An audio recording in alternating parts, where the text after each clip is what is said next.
let's just start from the beginning. Does she have a response to what Colin's saying? No, I don't think she wants to engage in any banter about this whole thing for many reasons. I think it gets blown out of proportion. They don't perhaps report her side of the story properly. And so I think given that, she'd rather decline commenting. And I think that's a bold decision in light of how sometimes the newscasters don't paint things in the right light. Okay, well, let's say, what she has said in the past in defense of herself. I think it's fair. She said everything she did was, quote, at the explicit recommendations of Colin's pediatric psychiatrist and/or his team of specialists to safeguard him, the family, and the pets. Were there any instances where the family or the pets or Colin himself were in any kind of danger? I don't know if they were considered in danger, but I do know that there was a lot of, let's say, inappropriate conduct by, a child growing up when you have 7 other children. I personally know every one of them, and I believe that she was there to protect her kids from what was going on. But Colin was suffering from some, I'm going to say, psychiatric issues. He was not acting normal in many occasions. I have personal knowledge of that because my 2 daughters know every one of those kids personally and was at school with them. He was removed from school, I believe, for some of his conduct. He was taken off a bus.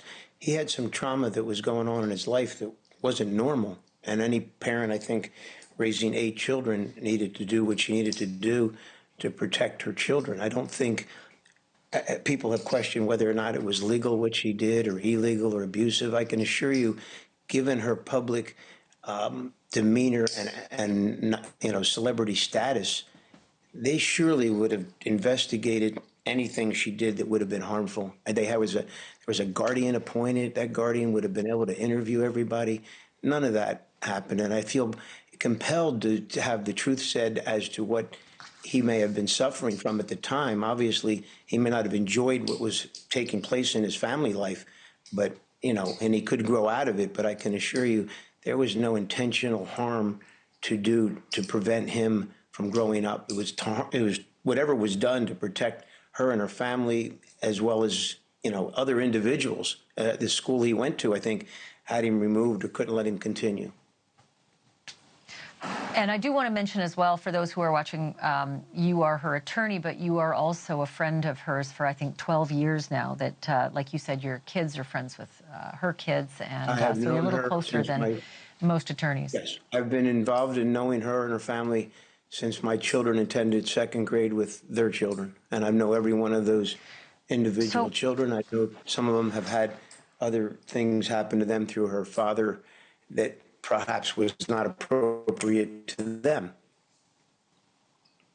Well, I can't get into that because I don't have the facts on that, and I would hate to see something happen live on television that I couldn't unwind. So we'll have to have another segment on that. But let's talk about the 2016 commitment. Colin went into the Fairmount Behavioral Health System, a mental health facility, and says he was diagnosed with a sort of a battery of different conditions: bipolar, autism, ADHD, obsessive compulsive, oppositional defiant disorder, PTSD. Does Kate have any paperwork to prove that these conditions were actually diagnosed by a doctor prior to the commitment? Because he says upon joining the Marine Corps, he was checked out by, I think, a clinical psychologist, and has paperwork to say that he had none of those conditions.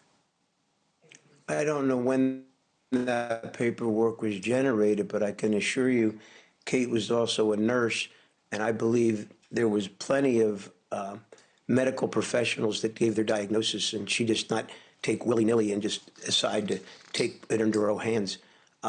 I happened to spend 5 years in the federal government as a tax attorney for the IRS, and they interviewed my 3rd grade school teacher when I took my career job, and I could not understand why the federal government would go back that far in time. But I can assure you, if Colin had a history of medical issues, they have the right to investigate them, and they surely should.